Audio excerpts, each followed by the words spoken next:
Eh bien, salut les enflammés, c'est Miss Flamme, j'espère que vous allez bien. Aujourd'hui, on se retrouve du coup pour la vidéo FAQ.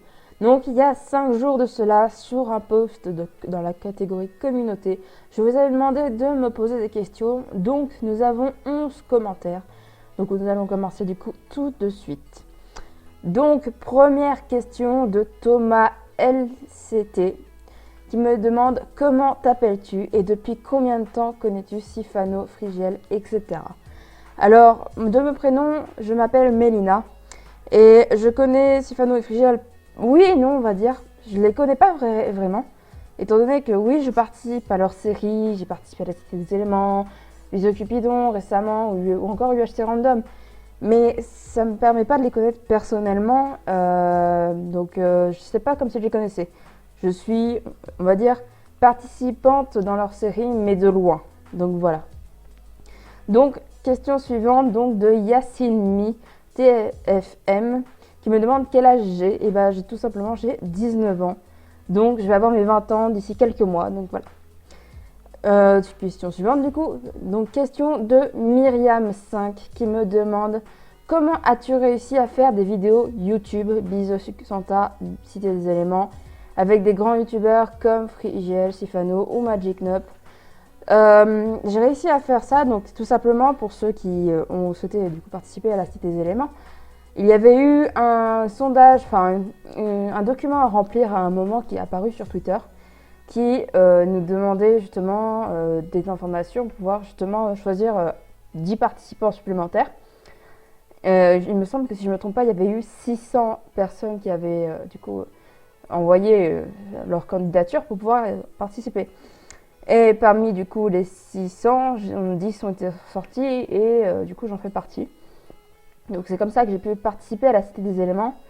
En ce qui concerne les Bisous Santa, UHC Random et compagnie, à la base j'étais venue participer du coup au UHC Random qui avait eu en live il y a un moment, bien avant la saison 2 de UHC Random. Et c'est notre oncle qui m'avait du coup MP directement sur Discord pour me demander si ça m'intéressait. Donc j'ai directement dit oui, ça m'intéresse. Donc je suis arrivée sur le Discord. Le Discord a été conservé pour la saison 2 et la saison 3 qui ont suivi. Et il faut savoir que même si même si c'est un truc UHC, Magic Nup a demandé aux participants du UHC Random si ça les intéressait de participer à Bisous Santa. Puis après Bisous Santa, le serveur Discord a été renouvelé pour devenir Bisous Cupidon et ainsi de suite. Donc voilà comment j'ai pu rejoindre du coup ce genre de série. Donc question suivante. Donc question de The Ninja donc, qui me demande comment était ton début sur YouTube. Alors il faut savoir que quand on débute sur YouTube c'est toujours très compliqué. Donc moi mon début, j'avais beaucoup de mal, je n'arrivais pas à être régulière au niveau des vidéos parce que j'en avais l'impossibilité clairement. Et du coup au niveau des vidéos, donc le début, il fallait réussir à trouver un bon logiciel, il fallait trouver un bon micro, il fallait réussir à plein de trucs et à essayer d'avoir un bon PC aussi parce que c'était pas trop le cas au début. Donc mes premières vidéos, donc je les avais fait sur Wakfu, donc c'est un jeu qui n'était pas trop gourmand, donc je me suis dit on va tester sur ce jeu. Il y a des jeux que je vais pas tester parce que je sais très bien que ça passera pas. Et du coup pour moi mes premières vidéos, même si au final elles ressemblent pas à ce que je fais maintenant, elles sont vachement bien et j'en suis fière. Donc voilà. Donc question suivante donc de Marina, donc de Teddy plutôt. Donc qui m'a posé 4 questions. Donc la première, quelle est ta source d'inspiration pour avoir commencé sur YouTube ou grâce à quel youtubeur as-tu voulu commencer sur YouTube? Alors il faut savoir qu'avant de me lancer sur YouTube, je regardais énormément Frigiel, Sifano. Donc c'est eux aussi qui m'ont permis de me lancer sur Minecraft du coup.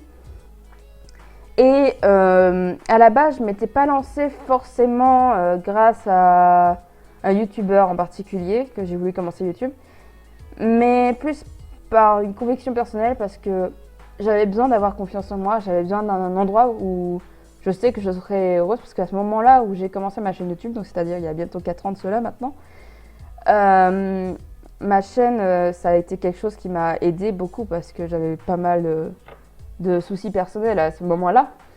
Donc que ça soit avec ma famille ou avec l'école, donc j'en dirai pas plus, je rentrerai pas plus dans le sujet. Mais du coup ça a été quelque chose de bénéfique de mon côté parce que maintenant j'arrive plus facilement, on va dire, à avoir un peu plus confiance en moi, mais même s'il y a des choses que je n'y arriverai plus depuis. Donc voilà. Donc la deuxième question qu'il nous pose, c'est que penses-tu améliorer ou changer sur ta chaîne YouTube si besoin? Personnellement, je trouve qu'il n'y a rien à changer sur ma chaîne. Après, si, peut-être les miniatures. Les miniatures que je fais sur mes vidéos, il faudrait que j'essaye de m'améliorer. Parce que selon moi, elles sont je les fais à l'arrache, un peu limite. Et ne sont pas représentantes de ce que je voudrais représenter sur mes vidéos. Et je voudrais justement essayer de faire en sorte aussi de faire des meilleures vidéos, de faire des vidéos de qualité. Essayer de m'améliorer justement dans le montage. Donc voilà, qu'est-ce que je changerais. Mais au niveau de ma chaîne, je pense pas que je changerai grand chose parce que je suis très fière de ce que je fais. Donc troisième vidéo qui nous dit... qu'est-ce que je raconte? Question. Donc c'est sur toutes tes vidéos, quelle est ta préférée ou tes préférées si tu en as plusieurs? Alors, mes préférées en vrai, c'est pas vraiment des vidéos, c'est des rediffs de live. C'était lors de la Cité des éléments. C'est un événement qui m'a tellement marqué que j'ai pu rencontrer des personnes et participer avec des personnes que je n'aurais jamais cru parler en vocal comme ça un jour et participer à des séries comme un truc comme ça. Même si c'est pas vraiment des vidéos, c'est plus un live, c'est clairement ce que j'ai préféré sur ma chaîne. On va pas se mentir, participer à une telle série, ça te rend nostalgique quand tu y repenses maintenant. Et quatrième question qu'il nous pose, c'est quel youtubeur aimerais-tu faire une vidéo entière avec lui? J'ai pas vraiment de youtubeur avec qui j'aimerais faire de vidéos en particulier parce que je suis plus de ce genre à faire des vidéos toute seule de mon côté. Très rarement avec des amis. Je préfère clairement faire mes vidéos posées, faire mes petits let's play, même s'ils ne sont pas beaucoup regardés, je n'en ai rien à faire clairement. Ça me plaît, donc voilà. Donc voilà pour les questions du coup de Teddy. Donc là, nous avons donc 3 questions sur 3 commentaires différents du gamer anonyme. Donc il me dit, donc la première c'est si tu devais arrêter YouTube un jour, loi Copa ou autre problème perso, streamerais-tu sur Twitch ou arrêterais-tu définitivement? Le jour où j'arrêterai YouTube, c'est pas encore arrivé. Et en ce qui concerne, donc personnellement, je pense pas. En ce qui concerne Twitch, je fais déjà des streams sur Twitch. Je ne fais pas que des streams sur YouTube. Donc pour ceux qui n'étaient pas au courant, vous pouvez me suivre à la fois sur YouTube et sur Twitch lors du coup des lives. Et personnellement, j'ai pas vraiment pour le moment au niveau de la chaîne, j'ai pas forcément envie d'arrêter. Et je sais qu'au niveau de la loi Copa, je ne serai pas réellement touchée, étant donné que je ne suis plus une enfant, je suis majeure. Donc la loi Copa ne me touche pas personnellement, étant donné que mon contenu, je le dis clairement, il est marqué comme non adapté pour des enfants. Donc voilà. Donc deuxième question qui nous demande, il nous dit, as-tu d'autres passions dans ta vie que le gaming? Alors oui, j'ai d'autres passions, donc personnellement j'aime bien faire du dessin, enfin de la création en général. Donc que ce soit de la création de boucles d'oreilles, de bougies ou même de savon ou bien d'autres. Donc voilà, de la création en temps normal, donc voilà un peu ce que je fais. Sinon non, je n'ai rien d'autre de particulier, je suis souvent sur le jeu vidéo. Et donc dernière question qui nous sort, après Wakfu et Assassin's Creed, sur quel jeu joueras-tu ou reprendras-tu? Alors, beaucoup le savent pour ceux qui ont vu mes lives, j'avais dit que je commencerais des vidéos sur les différents Zelda que je possède. Donc pour le moment, il n'y en aura pas, mais il va y avoir un nouveau let's play du coup qui va commencer normalement cette semaine où sort cette vidéo. Donc ça sera sur le jeu Cameo Power of Elements, si je ne me trompe pas. Donc si vous ne connaissez pas, je vous laisserai le découvrir. Et donc voilà. Donc on passe aux questions suivantes. Du coup, une question de Kellyanne qui nous dit: tu penses que tu vas continuer si tu peux vivre de ça ou arrêter si tu n'y arrives pas à en vivre?